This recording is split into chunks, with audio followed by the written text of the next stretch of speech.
it's Rikido Sato.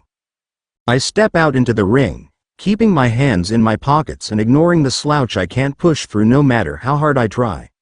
I squint as the sun hits my eyes as I step up inside the line, not bothering to go any further than a single step inside. Are both of you ready? Ectoplasm questions the pair of us. Yep, Kirishima replies quickly with a nod, clearly not as tired as I am. Not really. Want to just play rock paper scissors to decide? I'm way too buggered to do anything, I ask the boy, failing to hide the tiredness inside me. My voice is slow and sluggish, the tiredness rivaling even Aizawa. No, Kirishima hesitantly replies, confused by my question. Welp, that's that then. Cool. Start the match then, I nod to Ectoplasm, forcing my eyelids to not droop. With that, Ectoplasm nods to the announcer's box, giving the signal to start. Present Mike declares the start of the match, and I take a step backwards, directly out of the ring. I told you. I'm way too buggered to fight. Godspeed, or whatever. I'm going to go sleep, I declare to the other boy, turning around and waving over my shoulder. And Rikido Sato has forfeited the match. The winner is Eijiro Kirishima.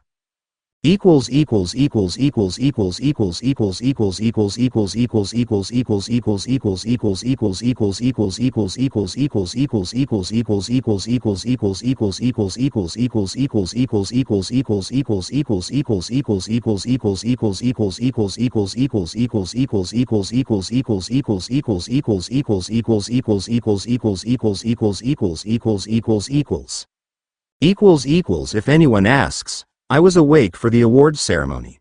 I definitely didn't grab my patented awake glasses to make it look like my eyes were open while I played a voice clip on loop from my phone while taking a nap. So anyway, I napped through the entire ceremony. The voice clips were unnecessary, no one could hear them anyway. Which was a shame, since I spent a really long time getting them to be perfect. Working hard or hardly working, mate, never fails to convince the bossman. Alas, I nap for no more than a few minutes before I am rudely awoken at the end, when the crowd erupts into a cheer. Plus ultra, cheer louder. I don't think the astronauts on the ISS heard you, I mutter as I put away my patented, awake glasses, licensed and trademarked by Garn Industries. With the event over, I stretch my back, rising from my seat and beelining for the exit. Eepee, I mutter to myself as I lumber outside, making my way down the street. Which way? This way, right? It. I'll find it, I wonder out loud as I begin to make my way towards where home probably is. Seems it's my lucky day. Count my stars and head down to the Pokies, 'cause I managed to stumble my way home without any sort of incident. Without any sort of hesitation or debate, I collapse on Sato's bed. I don't even bother getting change. With that, I'm out like a light.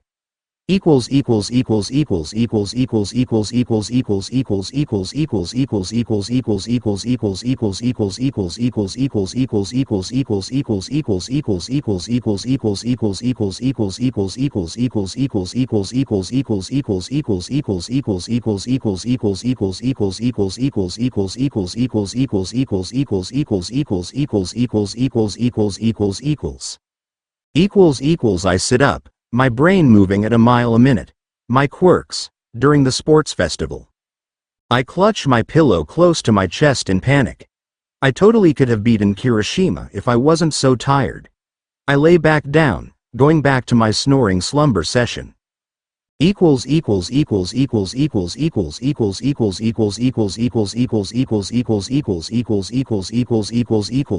I shoot back up, gasping at the top of my lungs. I used body bulk in front of everyone at the festival, I gasped dramatically. Anyone can figure it out now, and if anyone figures out that I have 2 quirks they will figure out my involvement with All for One, and if they figure out my involvement with All for One, they'll know I'm with the league.